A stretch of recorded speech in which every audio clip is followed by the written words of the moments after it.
সঙ্গে খুব দুঃখ সহকারে বলতে হয় যে পলিটিক্যাল পার্টি, ছোট ছোট কিছু পলিটিক্যাল পার্টি এবং তাদের মধ্যে বৈষম্য বিরোধী ছাত্র আন্দোলনও আছে, যারা কিনা এমন একটা ন্যারেটিভ তৈরি করছে, যেই ন্যারেটিভটা এমন একটা কথা বলে যে কথাটা অ্যাজ ইফ যে এই পুরো ঘটনাটা ঘটিয়েছে শেখ হাসিনা এবং পার্শ্ববর্তী ভারত, এবং ভেতরে যারা কিনা বিডিআর সদস্য তারা সকলেই নির্দোষ।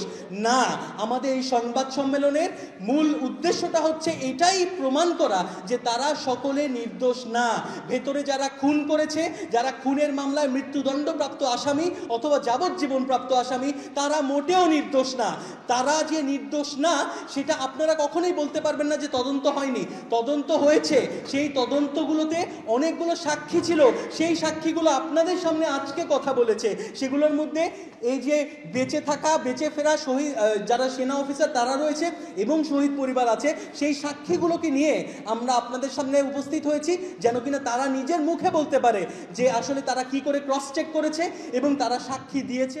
খুব দুঃখ সহকারে বলতে হয় যে পলিটিক্যাল পার্টি, ছোট ছোট কিছু পলিটিক্যাল পার্টি এবং তাদের মধ্যে বৈষম্য বিরোধী ছাত্র আন্দোলনও আছে, যারা কিনা এমন একটা ন্যারেটিভ তৈরি করছে, যেই ন্যারেটিভটা এমন একটা কথা বলে যে কথাটা অ্যাজ ইফ যে এই পুরো ঘটনাটা ঘটিয়েছে শেখ হাসিনা এবং পার্শ্ববর্তী ভারত, এবং ভেতরে যারা কিনা বিডিআর সদস্য তারা সকলেই নির্দোষ।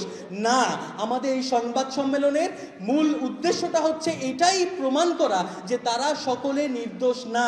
ভেতরে যারা খুন করেছে, যারা খুনের মামলায় মৃত্যুদণ্ডপ্রাপ্ত আসামি অথবা যাবজ্জীবন প্রাপ্ত আসামি, তারা মোটেও নির্দোষ না। তারা যে নির্দোষ না সেটা আপনারা কখনোই বলতে পারবেন না যে তদন্ত হয়নি। তদন্ত হয়েছে, সেই তদন্তগুলোতে অনেকগুলো সাক্ষী ছিল, সেই সাক্ষীগুলো আপনাদের সামনে আজকে কথা বলেছে।